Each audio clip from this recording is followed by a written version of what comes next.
Jóvenes, buenas noches, me alegra saludarlos. Permítanme un minuto, ahora los veo.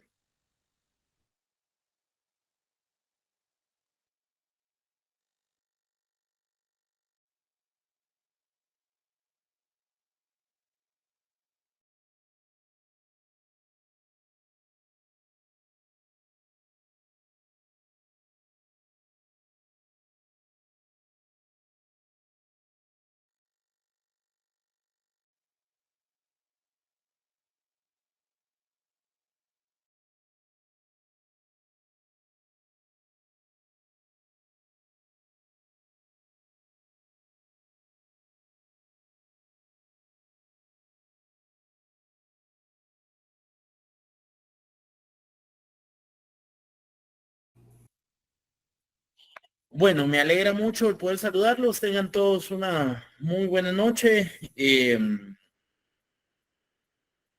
Para el compañero extemporáneo ya su nota está, y para aquellos con quienes habíamos tenido algunas cuestiones pendientes de corregir, también ya fueron corregidos. Así que eh, pues reiterarles el tema de que el próximo lunes que nos veamos de manera presencial vamos a tener nuestra comprobación de lectura, nuestra primera comprobación de lectura, para que puedan ustedes eh, someterse ya al tema del segundo, de acumular sus puntos para el segundo parcial. Ya en la clase presencial que tuvimos abordamos esta situación. Así que solamente es un atento recordatorio. Rímola, adelante. Con una cosa, Alex, fíjese que yo quisiera, si tuviera unos minutos después de la clase para platicarle de un tema, y me pueda dar unos 2 minutos más o menos. Sí, claro, cuando finalice la clase, que terminen todos los compañeros y ya solo nos quedamos conectados Muchas gracias, nosotros. licenciado. Gracias, Va, muy amable. muy bien. Bueno, entonces, dicho esto, por favor, como les había indicado, su programa de estudio siempre a la mano para poder avanzar. Estamos en la cuarta unidad del programa. eh, Específicamente en el tema relacionado a los sistemas de gobierno. En relación a los sistemas de gobierno, específicamente el tema de la evolución histórica que ha habido de estos sistemas de gobierno. Ya hemos dicho con anterioridad y hemos abordado esta evolución histórica de los sistemas de gobierno, que surge a partir de la organización celular, clanes, familias, tribus, ¿verdad? En la historia, y que pues naturalmente formaron la ficción jurídica llamada Estado, y que al crear el Estado, al reconocer la existencia de un Estado a partir de tres elementos, como lo hemos dicho ya: población, territorio y poder, pues surge el gobierno como una institución, como una figura jurídica, como una institución jurídica necesaria y accesoria a la idea de una principal. La principal, pues naturalmente, es el tema de la organización celular. Entonces, surge la ficción jurídica del Estado, surge la idea de gobierno, y con el gobierno existen o surgen diferentes sistemas de gobierno. El primer sistema fue justamente el sistema monárquico. El programa habla de la monarquía. Específicamente vamos a definir el sistema monárquico como un sistema de gobierno basado en concentrar la soberanía en una persona. Repito, la principal característica del sistema de gobierno monárquico o de la monarquía es que reúne a la soberanía en una sola persona, concentra la soberanía en una sola persona. Miren qué importante es el concepto de soberanía. Donde esté la soberanía, está el modo de gobierno. Depende en dónde está reconocida la soberanía, así va a ser el modo de gobierno, el sistema de gobierno. Y en ese recorrido histórico, la soberanía como concepto se estableció en primera instancia en esta evolución histórica a partir de la monarquía. Entonces se concentró en una sola persona. ¿Quién en todo caso es esa persona? Bueno, el rey o la reina, porque también las monarquías, aunque en su mayoría de ocasiones fueron detentadas por hombres, también tuvimos en la historia y en diferentes latitudes del mundo, en diferentes culturas, también hay registros históricos de mujeres que ejercieron el poder bajo el sistema monárquico. La monarquía entonces es un sistema de gobierno que concentra la soberanía en una sola persona. Y por favor, esta característica debe ser fundamental para entender lo que se conoce o lo que el programa define como monarquía absoluta. La monarquía absoluta es justamente ese modo de gobierno, ese sistema de gobierno bajo el cual un estado reconoce la soberanía de su estado concentrada en una sola persona, a la cual se llama rey o a la cual se llama reina. Esta modalidad fue justamente a partir de lo que se estableció en el recorrido histórico en la figura de los reyes y posteriormente de las reinas. Entonces, vamos a recordar lo que al respecto dice la Constitución Política de la República de Guatemala cuando define soberanía.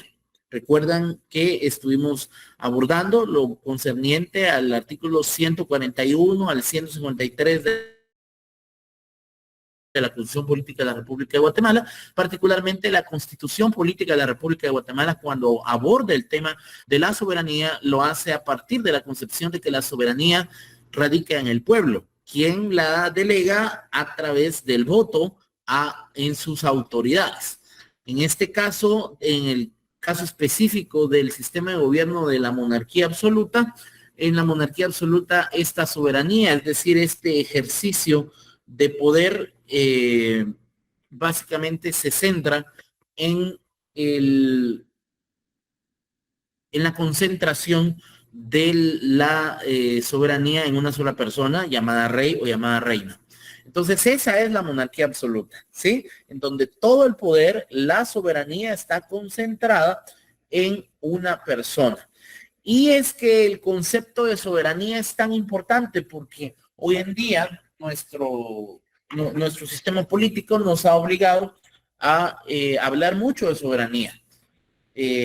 Recordarán ustedes las noticias de los últimos años en donde hemos tenido particularmente el caso de dos expresidentes, el expresidente Jimmy Morales y el expresidente Alejandro Yamatei, cuyos ministros de Relaciones Exteriores tomaron una actitud constante de defensa de la soberanía para explicarle a los demás países que ellos debían evitar la interferencia de otros países, sin entrar al fondo del tema de si había o no corrupción y toda la narrativa que se crea en torno a eso. Lo que me interesa ejemplificar y tomarlo para muestra didáctica en esta sesión es que los estados, sin importar su sistema de gobierno, históricamente han estado llamados a defender la soberanía, bien sea que la soberanía radique en el pueblo, como en el caso de Guatemala,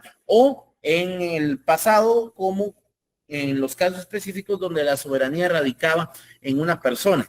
Entonces, la soberanía radicaba, por ejemplo, en Julio César el emperador, o radicaba, por ejemplo, en David el rey, sin importar el récord histórico o la civilización a la cual nos estemos refiriendo.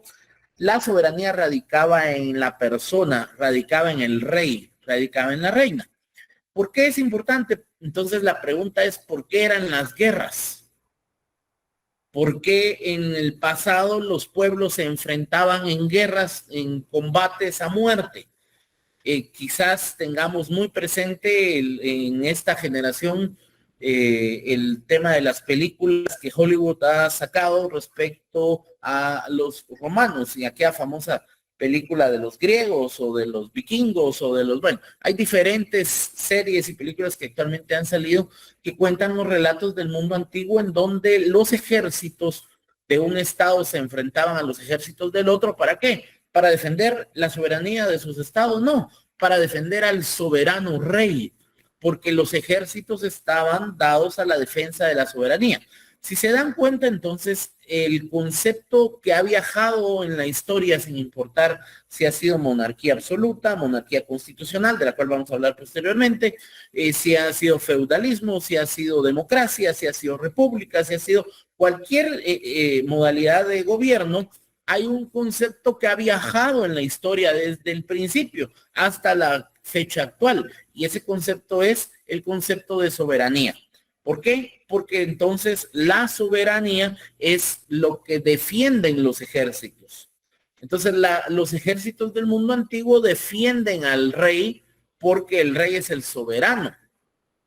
Y los ejércitos de hoy en día de los estados defienden a los estados, defienden al estado de Guatemala, defienden a los estados porque nuestras constituciones fijan que los soberanos son el pueblo. El caso particular de la Constitución Política de la República de Guatemala especifica de manera taxativa diciendo que el soberano es el pueblo. Soberano es el pueblo quien delega esta soberanía en sus gobernantes, ¿verdad? Entonces, en el mundo antiguo y particularmente en la época de la monarquía absoluta, la monarquía absoluta fue un sistema de gobierno que se caracterizó por concentrar la soberanía en una sola persona. Pero no solamente tenemos una soberanía absoluta como la que acabamos de enunciar, de hecho tenemos también la denominada monarquía constitucional. Vamos, está la monarquía absoluta, que es la que concentra la soberanía en una persona, pero también está la monarquía constitucional. En la monarquía absoluta, los decretos se emitían al sabor y antojo del rey porque el rey es el soberano. Entonces, como el rey es el soberano, él hoy, miércoles 13 de marzo, decide que deben tomarse ciertas medidas. Saben, ustedes, bueno, nosotros en general vamos a estar muy familiarizados con este tipo de monarquía absoluta porque en nuestros sistemas constitucionales todavía hay pequeños resabios de esa época de monarquía absoluta en la ley de orden público. La ley de orden público es una ley, es una norma de carácter de rango ordinario, pero con jerarquía constitucional, es decir, porque fue emitida por la Asamblea Nacional Constituyente. Esta ley de orden público, mis estimadas amigas y amigos, fija ciertos parámetros, ciertas conductas que pueden ser emitidas por parte del presidente de la República y todos vamos a sentirnos familiarizados con el siguiente ejemplo. Corría el año 2020, estalla la pandemia del COVID-19 en todo el mundo y Guatemala pues no es la excepción. El entonces presidente Alejandro Yamatei tenía la facultad y la obligación constitucional de regular a través de la ley de orden público la emisión de un estado de calamidad. Y no fue uno, fueron varios. Estos estados de calamidad o estados de emergencia facultan al presidente a tomar decisiones de último momento que deben ser de observancia obligatoria. Y todos aquí recordaremos que esto lo vivimos todos hace un par de años, cuando estábamos todos constantemente esperando la cadena nacional del presidente, porque él decía si las tiendas y las abarroterías y los supermercados el día de mañana se cerraban a las 11 de la mañana o si se cerraban a las 2 de la tarde. Esos son pequeños resabios que quedan todavía en nuestros sistemas jurídicos, pero que se desarrollaban con total normalidad en la época de la monarquía absoluta.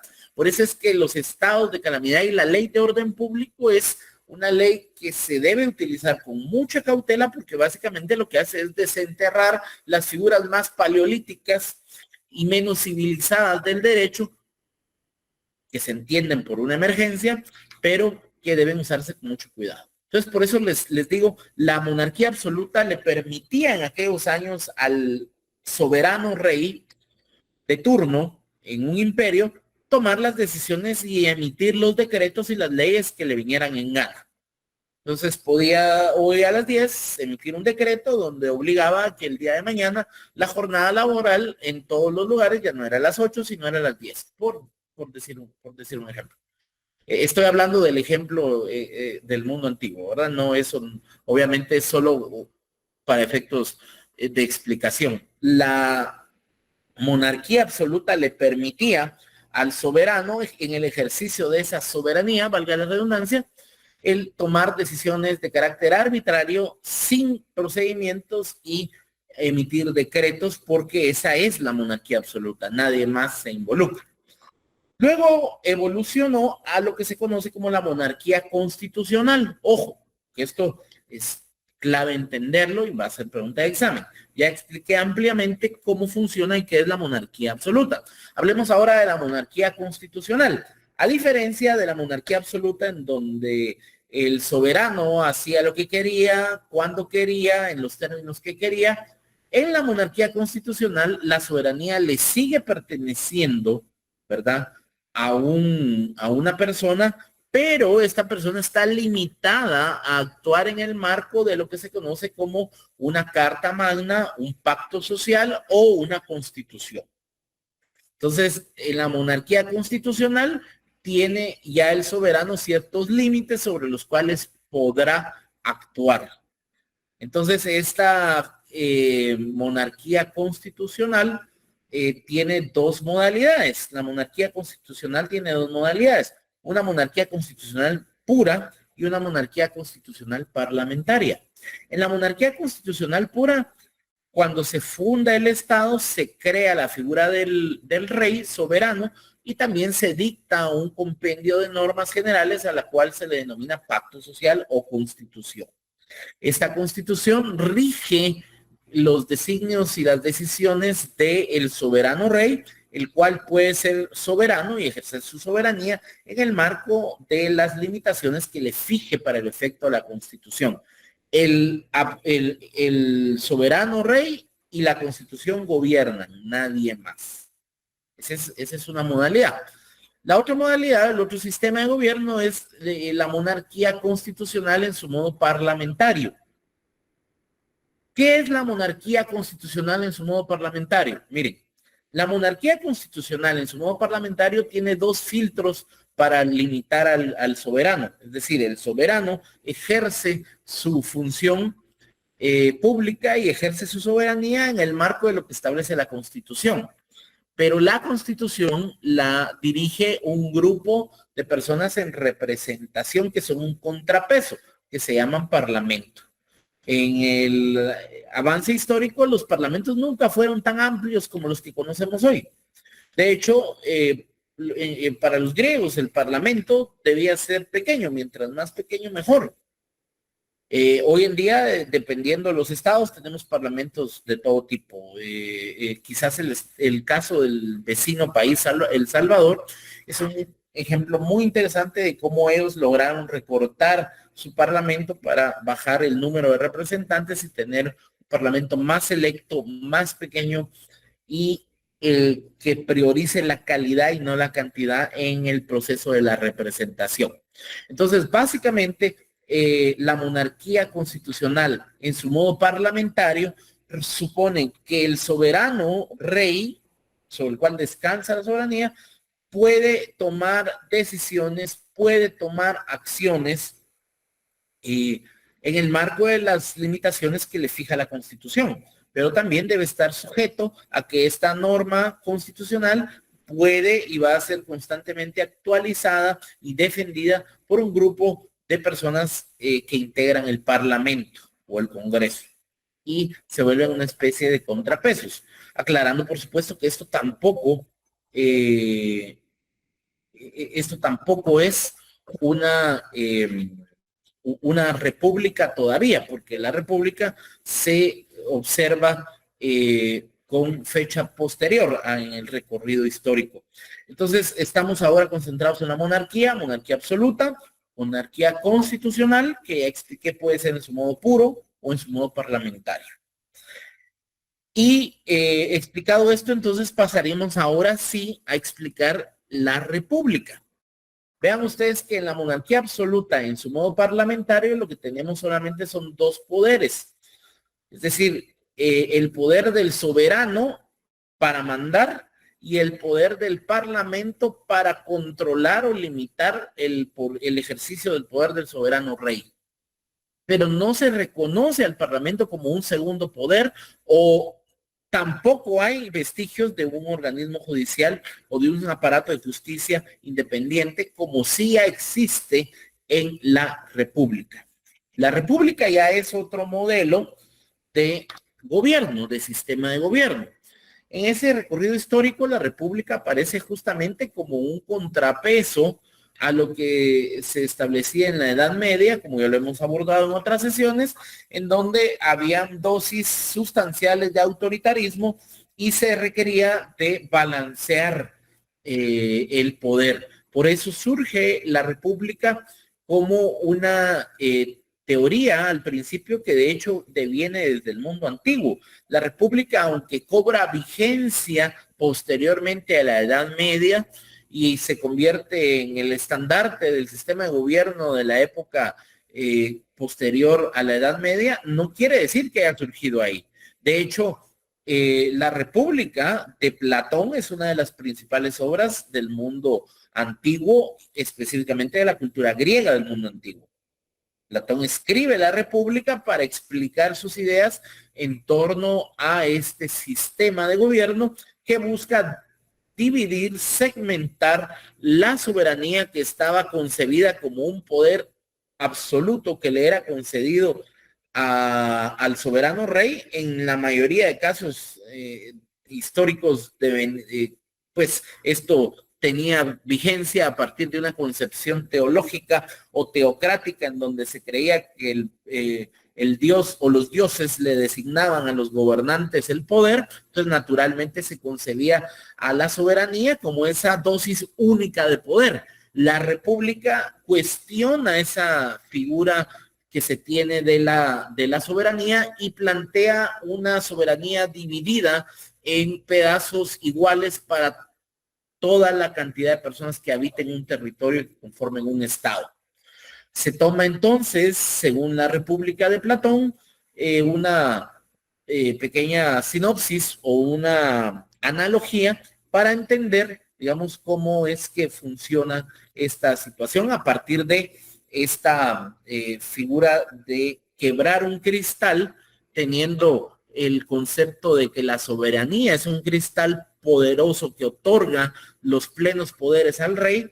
Entonces la República busca romper en 1000 pedazos ese cristal y darle un pedazo a cada ciudadano para que el poder de la soberanía, que antes era representado por un diamante, por un cristal, ahora este diamante está dividido en 1000 pedazos para que cada ciudadano tenga una parte de ese poder y que al unirse cada vez en votaciones o en elecciones formen ese diamante con el voto del sufragio universal de cada persona. Esa es la figura, digamos, explicada en términos decorativos o en términos de analogía para entender cómo funciona la idea, la concepción teórica, doctrinaria de la República. Entonces, la República parte de la idea de que la soberanía ya no es un cristal en poder de una sola persona, sino que es un cristal roto en 1000 pedazos y que cada persona tiene un pedazo de ese cristal que al unirse forma el poder soberano. Eso es lo que tenemos nosotros en nuestra Constitución cuando dice la soberanía le pertenece al pueblo. El pueblo es un término genérico, porque no le dice a los ciudadanos o a los habitantes, que espero eso haya quedado claro después del primer parcial. No es lo mismo hablar de habitantes que de ciudadanos. Pero dice la Constitución que la soberanía le pertenece al pueblo y entonces todavía mete un tercer concepto fuera de habitantes y ciudadanos y dice pueblo. El pueblo es un concepto genérico y ambiguo. La ley de organismo judicial, que también les he pedido que siempre la tengan a la mano, nos refiere a que cuando tengamos una duda respecto a cómo interpretar la ley, vayamos a la RAE. ¿Qué es la RAE? La Real Academia de la Lengua, para entender el sentido literal de las palabras. Y en ese sentido es importante mencionar lo que al respecto la RAE dice en relación a la República y lo que dice específicamente en relación a esta definición que hoy estamos tratando de armar. Entonces, de acuerdo al programa, la República es justamente esa figura de gobierno, ese sistema de gobierno basado principalmente en entender que el poder ya no está concentrado en una persona, sino que está dividido en todas las personas que habitan un territorio. Por eso es que nuestra Constitución habla del pueblo. Y esta república, además de que Platón la venía concibiendo desde el mundo antiguo, se desarrolló a partir de ciertas ideas, sobre todo de lo que se conoce como la teoría de los pesos y los contrapesos. ¿En qué consiste esta teoría de los pesos y contrapesos? Que fue principalmente promovida por Montesquieu, que es uno de los pensadores y políticos más célebres del mundo antiguo y que trasciende el tema de las edades, la Edad Media, y nos lleva a la Edad Moderna a partir de estos conceptos, que particularmente son la teoría de los pesos, de los frenos y los contrapesos. ¿Qué consiste? Básicamente en decir, venimos de una época en donde el poder absoluto, concentrar el poder en un solo diamante y que ese diamante esté en manos de una sola persona, nos ha traído consecuencias serias como humanidad. Hemos pasado por guerras, hemos pasado por muchas cuestiones y ahora queremos dividir el poder. Por eso esta teoría dice que el poder no debe estar concentrado en una sola persona u organización, sino que debe estar dividido. Y por eso esta teoría de los frenos y los pesos y contrapesos, lo que dice básicamente es que hay que dividir el poder.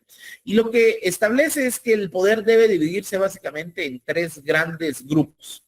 El poder que se ejecuta para poder echar a andar y responder con programas para todas las necesidades institucionales que puedan haber por parte de la población. Ese es el poder ejecutivo. Es el que va a poder atender las necesidades de salud, educación, protección a la vida, defensa de la propiedad privada, defensa de los derechos laborales, etcétera, etcétera, etcétera. Es esa parte. Pero naturalmente eso es el poder ejecutivo. Pero ese poder ejecutivo solo ejecuta, no decide respecto de la creación de las normas, porque estamos en un Estado de Derecho en donde las normas deben ser creadas por otro poder distinto al que ejecuta, que es el poder legislativo, que es la Asamblea, que es el Parlamento, que son los diputados electos con voto popular en representación de todos. Miren ustedes que preocupante es cuando vemos y algunas sesiones históricas del gobierno, de los diputados, del Congreso, y eso es justo un llamado de atención para el pueblo, para todos, porque nosotros los elegimos. Entonces lo que tenemos en el Parlamento es la representación de lo que somos como pueblo. No solo aquí en Guatemala, siempre, y no solo hoy. Históricamente los parlamentos son un termómetro de cómo está la sociedad, de qué tanta representación puede o no puede tener una sociedad.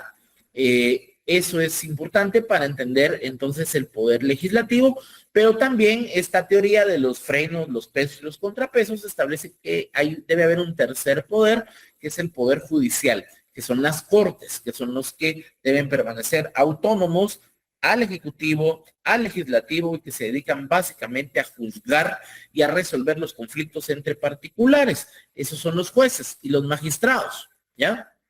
Esa es la concepción.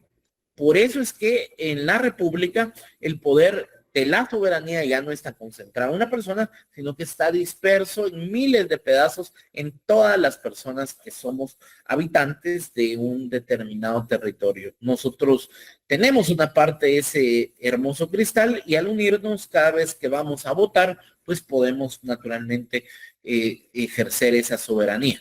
Entonces la república se basa en esta idea de los pesos, frenos, contrapesos y se asienta tanto en la teoría de Platón con el escrito de la república, como también en esta teoría que acabamos de explicar, que divide el poder en tres grandes poderes y que además existen entidades de carácter autónomo como la Contraloría General de Cuentas, la Oficina del Procurador de los Derechos Humanos, y otras instituciones que sirven como medios de control político y financiero a estos tres poderes.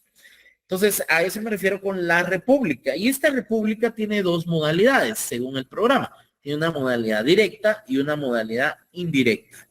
¿Cuál es la modalidad de la república directa? Muy sencillo, la modalidad de la república directa es esta que acabamos de explicar, en donde el ejercicio del poder está básicamente disuelto en tres poderes: el poder ejecutivo, el poder legislativo y el poder judicial, a partir de la concepción teórica y doctrinaria de que la soberanía no es un solo cristal, sino que está dividido en diferentes partes y que cada ciudadano de este país tiene una parte de ese cristal que lo une al momento de elegir a sus autoridades cada 4 años en las elecciones. Pero también existe una modalidad de república indirecta. Y existe esta modalidad de república indirecta sobre todo en los territorios colonizados o en aquellos territorios que estén al amparo o cobertura de otro estado. Particularmente nosotros hablábamos en la sesión presencial que tuvimos la semana pasada sobre las federaciones de los estados y cómo estos estados pueden ejercer un modo de república indirecta porque la población vota de manera directa por sus gobernantes a nivel de presidencia, a nivel de gobierno, a nivel de estado, y posteriormente tenemos ya la otra parte que es el proceso de elección. Entonces, fundamentalmente tenemos esa situación para que ustedes puedan observar la diferencia entre la república directa y la república indirecta. Reitero entonces, en la república directa tenemos un contacto fundamental de la división de los tres poderes, y en la república indirecta tenemos adicionalmente a eso este doble proceso de elección en donde los ciudadanos eligen a sus autoridades de los tres poderes, pero también eligen a sus gobernadores. Los Estados Unidos de América son específicamente un dato muy especial, porque en el caso de Guatemala los gobernadores, dice la ley, son representantes del presidente y son designados por el presidente. Hay estados en donde la población tiene elección en 2 niveles: elección para sus autoridades a nivel federativo y elección local para elegir a sus gobernadores. Una especie de alcaldes, pero además tienen en este tipo de estados también alcaldes y gobernadores. Y dejaría para la próxima sesión hablar acerca de la modalidad de república parlamentaria o de gabinete y la forma presidencial y convencional para poder avanzar. Reitero entonces, el próximo lunes que nos veamos vamos a tener la comprobación de lectura en el rango de páginas del libro que ya indiqué, y pues no voy a terminar la sesión sin antes darle la palabra ahí a alguien si tiene alguna duda. Creo que Heidi tiene la mano levantada. Sí, Lick, muy buenas noches, muchas gracias. Fíjese que no es nada conforme a lo de la clase, solo quería saber si cuando todo se retire me podría regalar unos 2 minutos, Lick. Bueno, entonces me quedo solo con Ítalo y con Heidi. Gracias, Lick. Gracias, entonces, que tengan todos una feliz noche.